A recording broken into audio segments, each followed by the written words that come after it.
नमस्कार। बोधि टेक्निकल में आपका स्वागत है।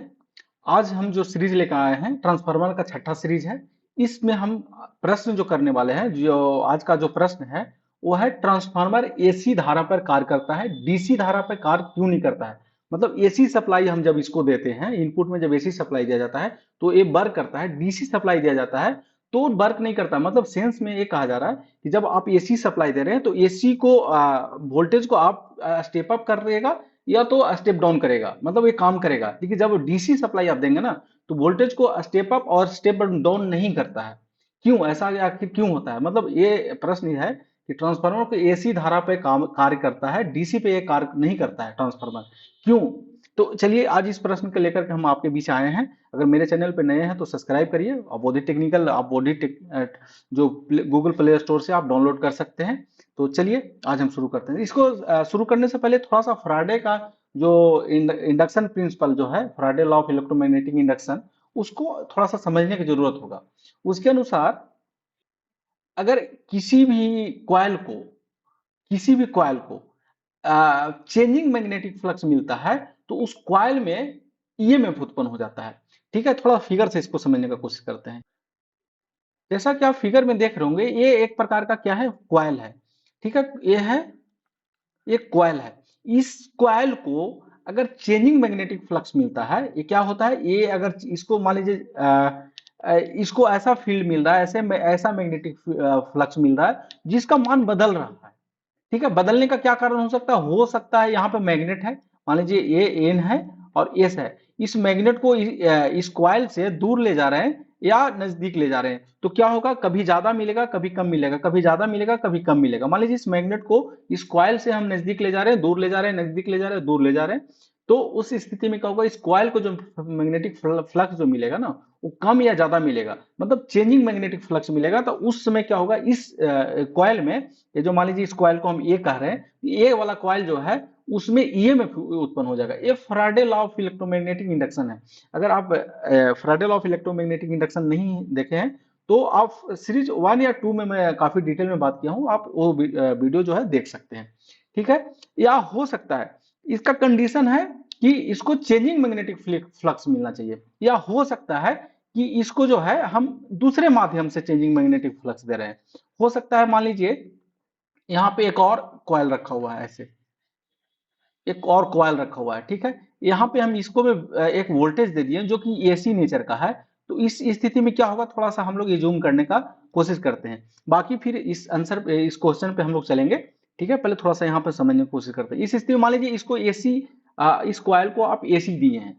ठीक है, तो इसमें क्या होगा, करंट जो फ्लो होगा वो एसी होगा, और ये जो इसमें इसके द्वारा जो मैग्नेटिक फील्ड उत्पन्न होगा ना, इस कॉइल के द्वारा, कौन सा कॉइल के द्वारा, ये वाला जो कॉइल है इसके द्वारा, मान लीजिए इसका नाम हम रख देते हैं बी और इसका नाम रख देते हैं ए। ठीक है, ये हो गया बी और ये होगा ए। जो बी जो कॉइल है वो क्या करेगा, यहाँ पे ऐसे समझिए, इसको हम वोल्टेज दिए एसी, तो ये क्या करेगा, एसी करंट उत्पन्न करेगा। ठीक है, अब ये इस एसी करंट उत्पन्न होगा तो फ्लक्स भी का नेचर भी क्या होगा, एसी होगा। ठीक है, फ्लक्स का नेचर क्या होगा, एसी। अब एसी का जो वो होता है, मतलब ग्राफ जो होता है, इसको आप समझने की कोशिश करिएगा।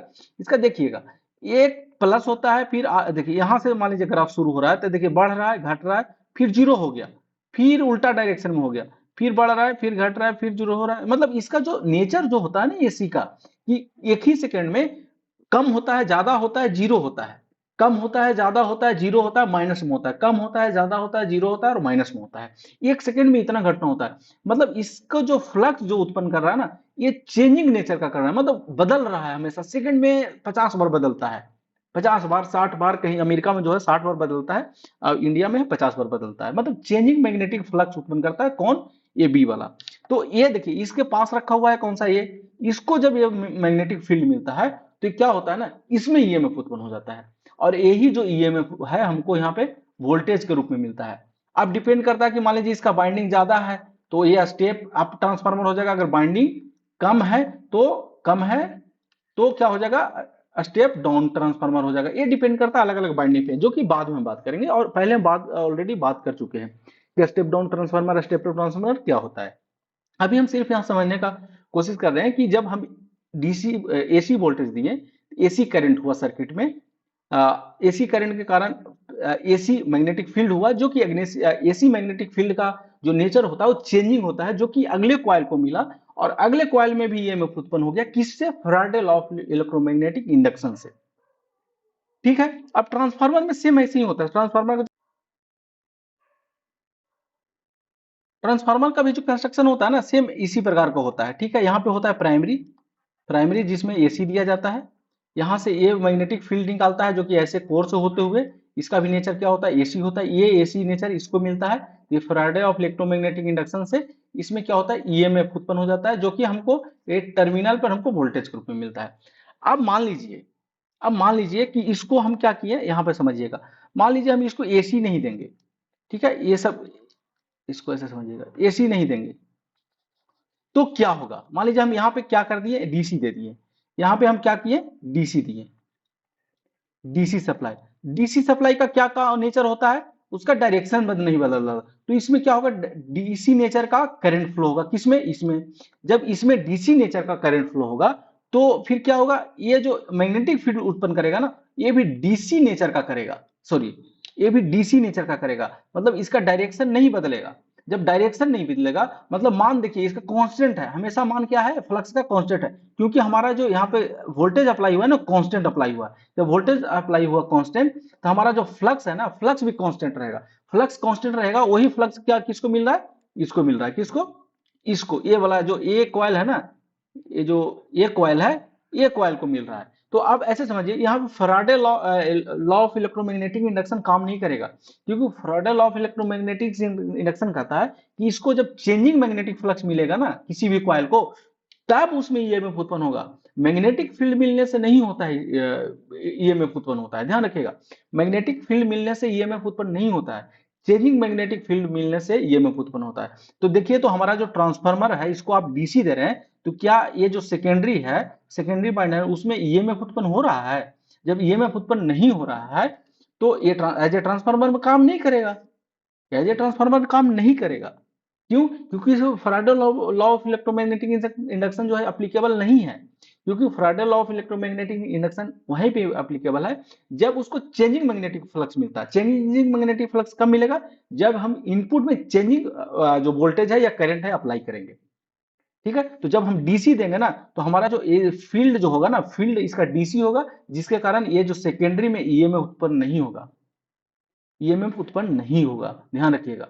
तो इसीलिए हम कह सकते हैं कि हमारा जो ट्रांसफार्मर है वो एसी पे काम करेगा, कि एसी के कारण क्या होता है ना, एसी के कारण Faraday law of electromagnetic induction होता है, जिसके कारण सेकेंडरी में ईएम उत्पन्न है। जब एसी डीसी देते हैं, तो Faraday law of electromagnetic induction काम नहीं करता है, ठीक है, जिसके कारण सेकेंडरी का जो ईएमएफ उत्पन्न होता है वो होता ही नहीं है, जीरो हो जाता है। तो हमारा ये ट्रांसफार्मर का काम क्या है कि जो प्राइमरी का वोल्टेज जो सेकेंडरी में ट्रांसफर करे, वो नहीं कर पाता है। तो इसलिए हम कह सकते हैं कि जो हमारा ट्रांसफार्मर है वो हमारा एसी पे वर्क करेगा, डीसी पे वर्क नहीं करेगा, ध्यान रखिएगा। ठीक है, इसी में एक छोटा सा और प्रश्न आ जाता है, जो कि काफी इंटरव्यू में पूछा जाता है, कि जब आप डीसी अप्लाई करते हैं तो ट्रांसफार्मर जल क्यों जाता है? तो इसका एक अलग हम सेपरेट वीडियो बनाने वाले हैं। तो ठीक है, अभी हम बात करते हैं कि ये जो ट्रांसफार्मर है सिर्फ एसी पे काम करेगा, डीसी पे नहीं काम करेगा। ठीक है, तो आज का वीडियो यही। अगर उम्मीद है कि हमको ये वीडियो आपको समझ में आया होगा, मुझे समझाने का जो मैं प्रयास कर रहा हूँ वो आप समझ रहे होंगे, समझ में आया होगा।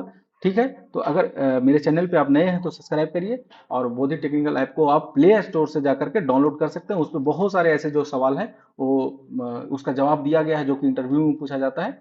ठीक है, तो चलिए आज हम वीडियो को यहीं समाप्त करते हैं। Thank you.